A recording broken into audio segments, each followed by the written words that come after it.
What do we got? Hey, Chip. How are you? Mike DiGiovanni of the Times, filling Hey, in Mike. for How are you? Ben. Good to see you. Same here. So, did you see any new takeaways from the film?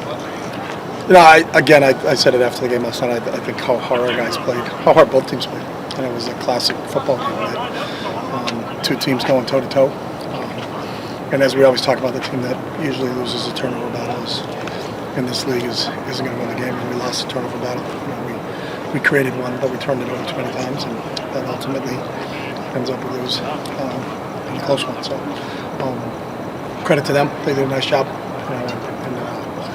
Our guys are back. We watched the meeting, put the bed, put the install for Cal in. It's the good thing about playing on a short week. We don't have really a lot of time to feel bad or sorry for ourselves, and that's not the mode or the MO of this team. They were great, really attentive in meetings, and we're excited to play on this Friday. So. Two of those interceptions looked like they were dropping linebacker or defensive end. Was that something that they hadn't shown that much? No, they'd shown some of the looks, and some guys get into the window. One of them, the one at the end of the game, they give him credit. The defensive end was running with the running back and fell off of him to cover, a crossing route. So, good play by them. Give them credit. Did Dorian go through any kind of concussion protocol today after the game last night? It's a pretty physical game. It was a very physical game. So our medical staff is we think it's the best in the world.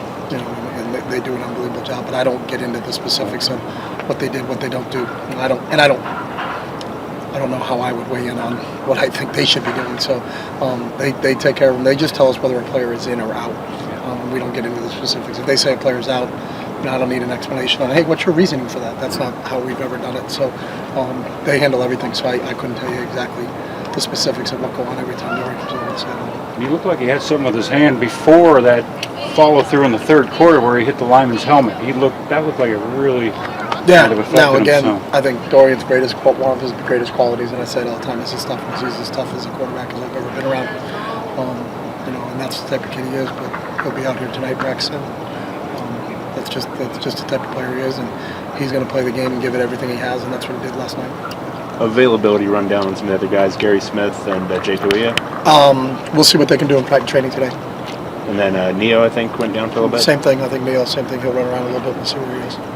How did losing Gary and Jay up front? How did that impact the defense? That can affect you a little bit. We lost. You don't lose one guy in a position; you lose two guys in a position. Now Jay came back in and played a little bit later in the end of the game. Gary was out from I think the first half hour, so it just impacts your depth. And that's the nature of college football. When you get to this point in time during the season, you're going to lose some players. They lost Travis Dye the week before, who was a tremendous player, and it was sad that he didn't get to finish out his career the way he wanted to. But that's just part of the college football. It's going on throughout the country. It's not specific to just us. Sometimes it's a run where you lose them at the same position. So we lost a couple guys in the same position, but then it's really next man up mentality. Who's ever next up, and it is got to be ready to go. So I think the guys that went in after those guys battled and did a good job. I know hindsight 2020 and all that. At the end of the first half, when Dorian had just thrown that near pick, was there any thought to kneeling it out at that point? Because it was only 20 seconds or so. We're trying to see if we get. I think every point was valuable in that game.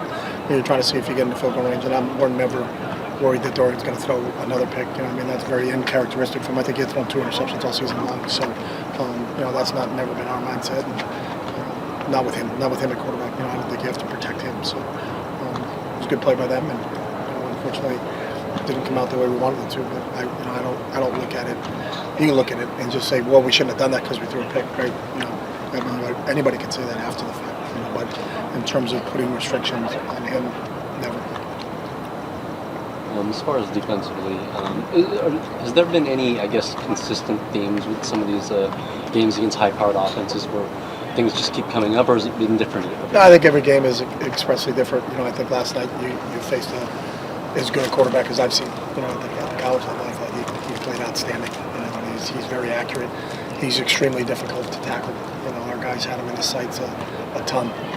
He has a way of I think he's a lot stronger than maybe he looks. When you're near him, he's thick. He's got great lower body skills where he can make people miss, but he's also strong enough to run through some arm tackles. So he did a great job of the unscripted plays and keeping plays that weren't exactly designed, but because he could stay on the move, And then a couple of the balls he threw while he was on the move. I'm not sure there are many people that could make that throw.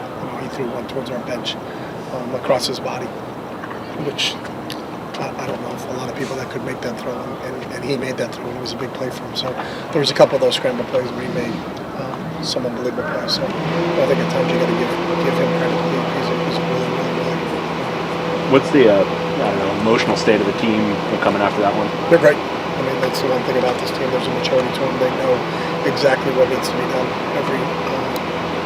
every Sunday or Monday, whatever our first day back is, whether it's a win or a loss. You gotta learn from it. There's always things that you can gather from a win or a loss, in terms of what we need to improve and how do we fix that. But we got to move on. You can't live in the past, and that's just kind of not what this group is about. They were great. We've only lost a couple games this season, but those following training sessions that we've had after a loss have been outstanding. So I expect nothing less from these guys. It's a mature group that does a really good job. Thanks, Coach. Okay, take care. Nice meeting you.